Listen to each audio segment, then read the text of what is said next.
السلام علیکم۔ آپ کی خدمت میں حاضر ہوئے ہیں ایک اور خوبصورت بہترین دعا کے ساتھ، اور یہ دعا ہے زندگی کے تمام حاجتوں اور ضرورتوں کے لیے۔ یہ دعا ہے اگر آپ اس دعا کو زیادہ سے زیادہ پڑھو گے تو اللہ جل شانہ اس کی سبب آپ کی تمام حاجتیں اور ضرورتیں پوری فرمائے گا اور آپ کو انتہائی بڑی نعمتوں سے نوازے گا۔ تو اس دعا کو آپ ضرور پڑھا کریں، اور خود بھی جو ہے اس کو پڑھا کرے اور دوسروں کو بھی تلقین کیا کرے۔ یہ حضرت عبداللہ ابن عباس رضی اللہ عنہ فرماتے ہیں کہ حضرت موسیٰ علیہ السلام جب مصر سے نکلے تو ان کے پاس کھانے کی کوئی چیز نہ تھی، سبزیاں اور درختوں کے پتے کھا کر سفر طے کرتے رہے۔ جب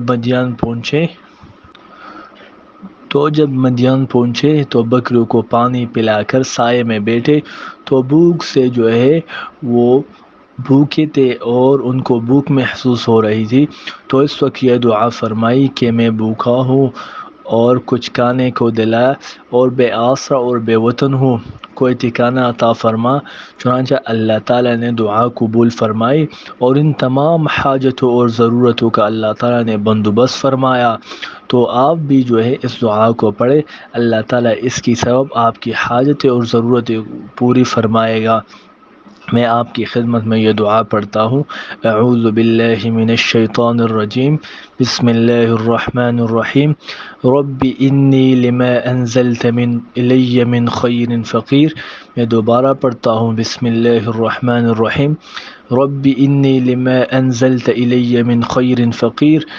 اس کا ترجمہ یہ ہے، اے میرے رب، اس وقت جو نعمت تو مجھ پر اتارے میں اس کا محتاج ہوں۔ یہ سورہ قصص کے آیات ہے، اور آپ جو ہے اس دعا کا خوب اہتمام کریں، دن میں اس کا ایک معمول بنا لیں، نماز کے بعد پڑھے 2-3 دفعہ، 7 دفعہ، 11 مرتبہ، 21 مرتبہ، 41 مرتبہ یا 101 مرتبہ، یا اس کے علاوہ آپ اس کو دن میں بھی معمول بنا سکتے ہیں۔